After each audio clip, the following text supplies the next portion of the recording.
चिराग के इलाका बोले चौक के करीब इंतहाई अलमनाक वाकया पेश आया है, जहां पर एक ही घर से 5 बच्चों की लाशें मिली है। इतना मिलते ही पुलिस और इंतजामिया की दौड़े लग गई। बताया गया है कि शाहजहांगीर रोड पर बोले चौक के करीब इंतहाई अलमनाक वाकया पेश आया, जहां पर एक ही घर से 5 बच्चों की लाशें बरामद हुई हैं।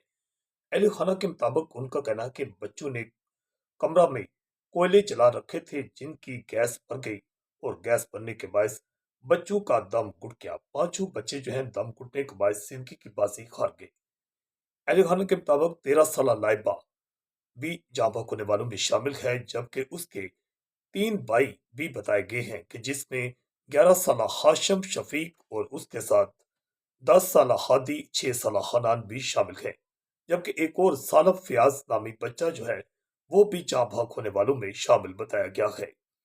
इंतहाई अलमनाक वाकया पेश आया है और इस हवाला से जिले इंतजामिया की दौड़ें लग गई हैं।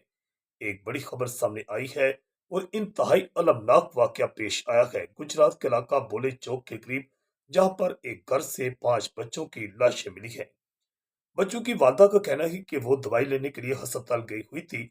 जब वापस आई तो उसने देखा तो वहां पर इंतहाई अलमनाक उसे मनाजर नजर आए कि कमरा में 5 बच्चे बेहोश पड़े थे, जिन्होंने कमरा में चूल्हे जला रखे थे।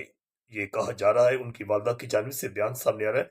ताहम अभी इस बात को कंफर्म किया जा रहा है कि कमरा में गैस के चूल्हे जले हुए थे या कोयले जलाए गए थे। ताहम अहले खाना के मुताबिक कमरा में कोयले जला रखे थे, जिनकी गैस भर जाने के बायस 5 बच्चे दम घुटने के बायस जिंदगी की बाजी हार गए। तहकीकाती अदारे भी मौके पर पहुंच चुकी हैं। 5 बच्चों की नाशें जो हैं वो कब्जा में लेकर पोस्टमार्टम के लिए अस्पताल पहुंचा दी गई है। जबकि इतलात के मुताबिक ये ताबीज सामने आ रही है कि बच्चों की जो वालदा है उसे भी शामिल तफ्तीश कर लिया गया है, कि जिनका पुरअसरार बयान सामने आया कि वो अपनी किसी रिपोर्ट लेने के लिए अस्पताल गई हुई थी। जब वापस आई तो 5 बच्चे जो थे वो कमरा में गैस भर जाने के बाद जिंदगी की बाजी हार गए हैं। मुद्दे पहल पर तहकीकात की जा रही है और इस अफसोसनाक वाकया की खबर जंगल की आग की तरह हर तरफ फैल चुकी है। एटीएन से मैं हूं आकाश न्याज।